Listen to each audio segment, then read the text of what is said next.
Yes, from the piney woods of Mississippi, Joseph Newman has indeed developed an invention whose time has come. An invention that would provide abundant and inexpensive energy to power our farms, factories, businesses, and homes.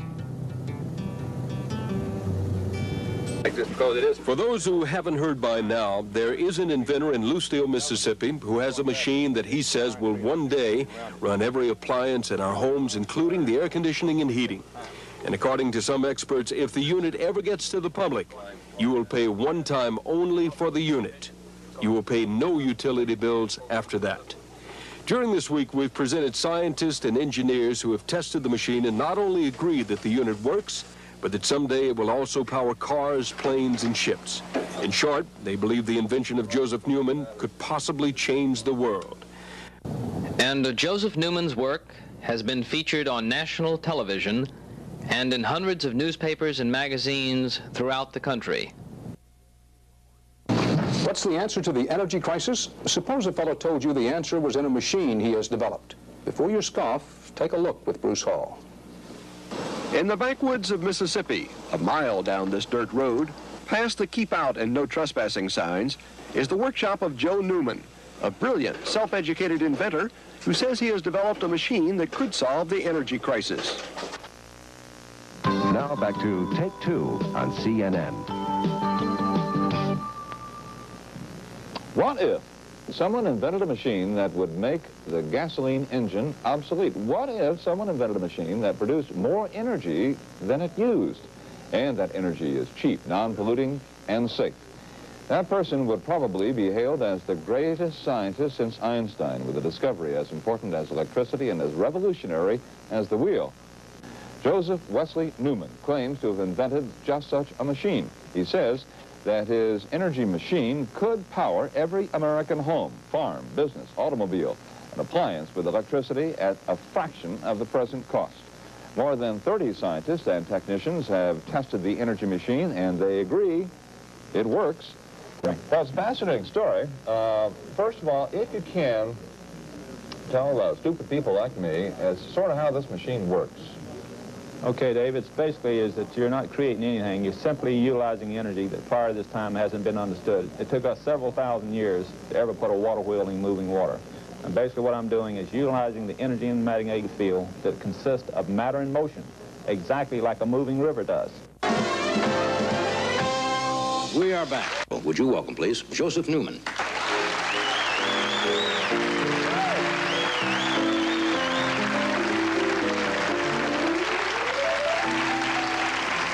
Nice to meet you. I appreciate you having me. Do you think your machine, if it can be commercially made available, can, for example, a person would buy a 300 or 400 pound unit and all of a sudden would be able to produce all of the energy they need for their home? Is that certainly within the realm of possibility? Exactly. I have absolutely no doubt about it. That such a device hooked to a home, a person will never have to pay for energy again. The device will be made small enough to put in an automobile, plane, spacecraft, you name it. This device... Using the atoms from the magnetic field.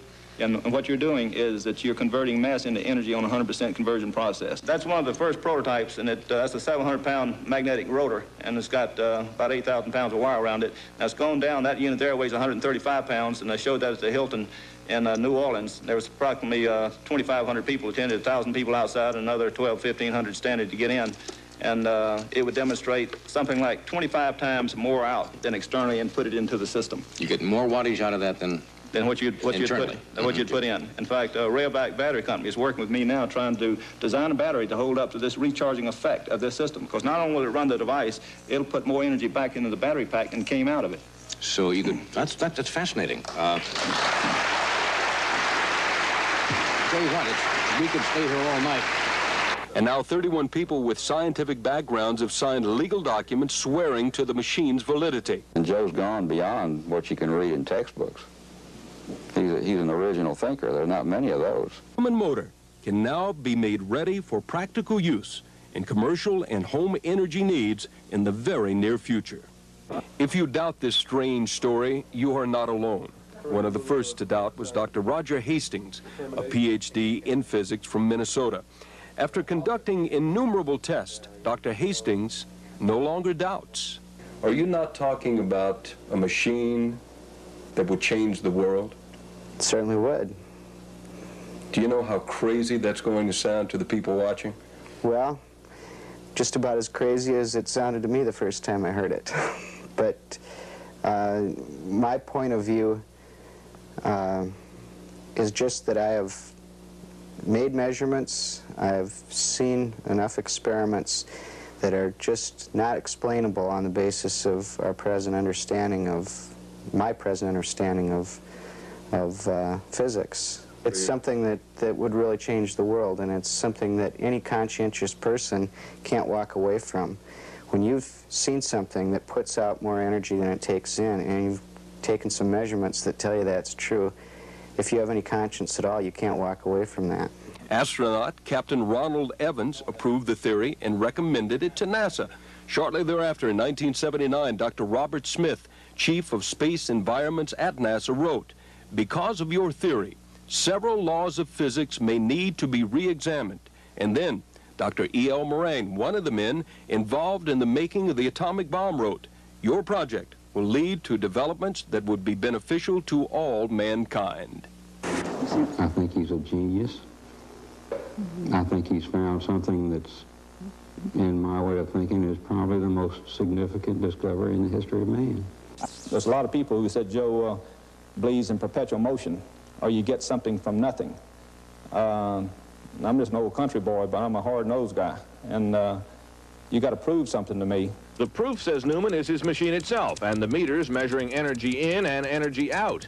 They show more coming out and have attracted a flock of engineers and other experts to his backwoods laboratory.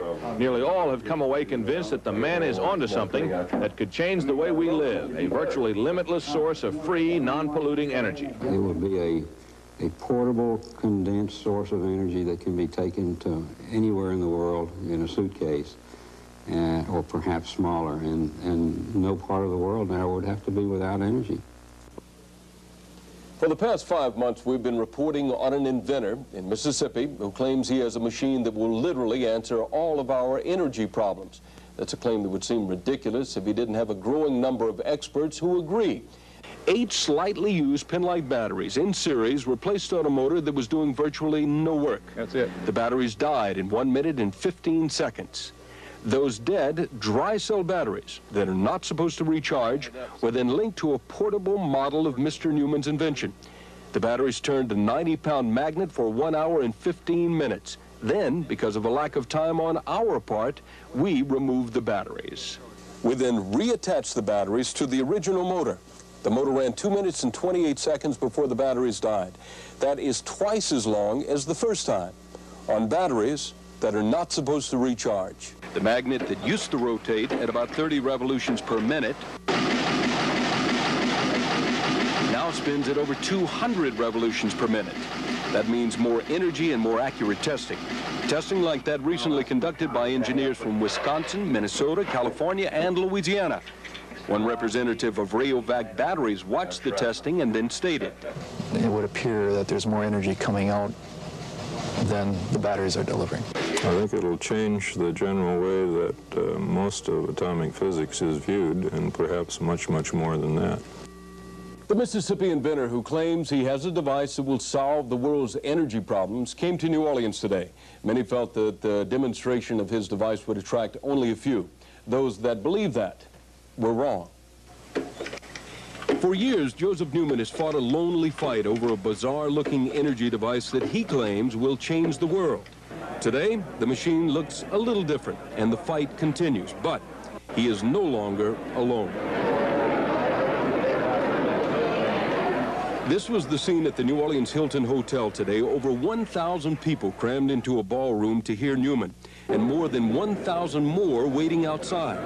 At the podium was the usual complement of scientists who have supported Newman for the past 2 years, but there are also some new faces. Actor Eddie Albert, who hopes to draw President Reagan's attention to Newman's fight, and Canadian businessmen who have plans for the Newman device. We hope that in the near future we can make some arrangement with Mr. Newman to help this machine production in Canada to benefit the people up there. Inventor Joe Newman of Lucedale, Mississippi claims that scaled up, his machine will replace all conventional fuel sources. Today, this thing that he calls a gyroscopic particle in essence becomes the new atom. This prototype, from the testing we've recently done, can be scaled up with very little additional work to produce enough power to at least run as an auxiliary power plant in a home. It's going to be the Industrial Revolution all over again, except greatly accelerated. Every aspect of science will be touched by the technology that I teach. It'll open many doors. I go by what I hear the other scientists saying, and all they have is nothing but praise for it. I thought it was fantastic. February 25th, 1986, inventor Joseph Wesley Newman appeared in symposium on the campus of Louisiana State University in Baton Rouge. A full house gathered to hear Mr. Newman discuss his theories and present documentation to the academic community. The following is a documentation of that historic event. At this time, it is my pleasure to introduce to you this evening inventor Joseph Newman.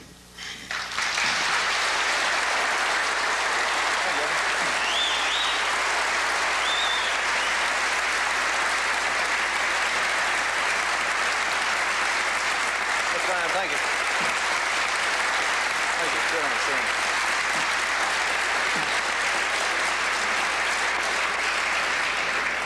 Well, thank you all very much. Seems like a big crowd. Looks like some people here want to think a little bit.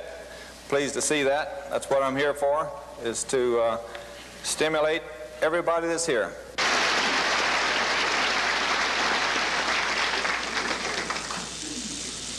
My name is Bobby Mathern. I'm from Metairie. My background is physics. I work for Louisiana Power and Light, and I'd like to say that I'm representing myself here today.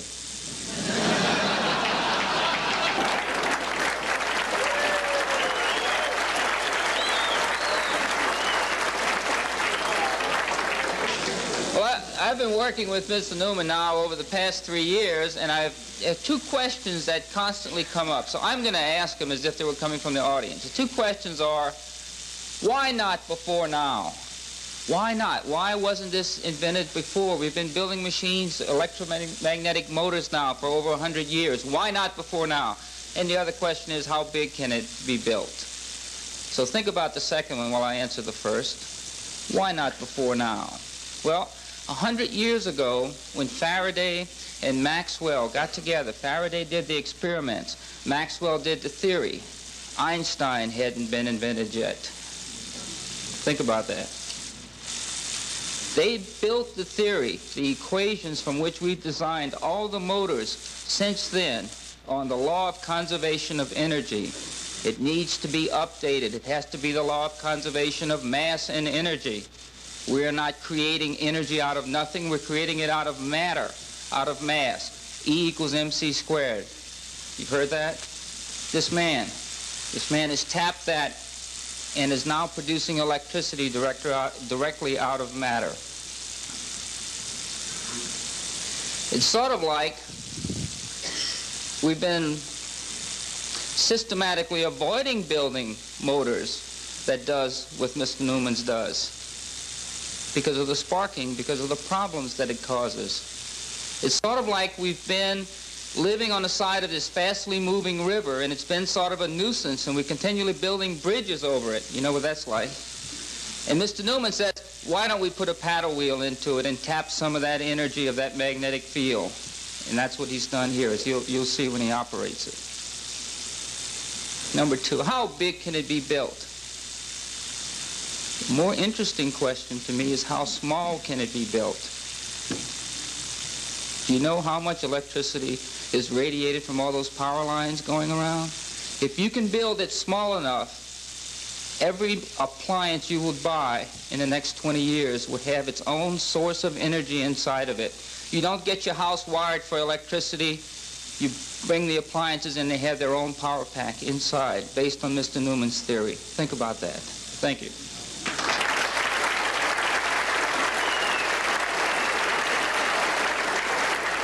According to conventional theory, it can't do what it's doing. Just sitting there continuously rotating the rotor requires more power than is going into the device. There's three three forms of power that can come out of this device: mechanical power, electrical power, and then the power that's fed back into the batteries. So there's three separate outputs of power. And actually, we're only measuring one of these. So the actual power output of it is greater than what we've measured. Before testing the machine and meeting the inventor, one WWL engineer said, in effect, the whole thing was preposterous. The other said, oh no, not another perpetual motion device.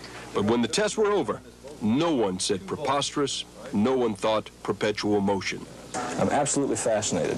I have, of course, a certain amount of ambivalence, as most people do who have been grounded in conventional theory, in that it looks too good to be true, yet on the other hand, his theory makes a great deal of sense. It explains things in magnetic theory that were never satisfactorily explained to me by conventional theory. And if, in fact, his device does work, which I believe it does, I firmly believe we stand on the threshold of something absolutely unknown in the history of humanity.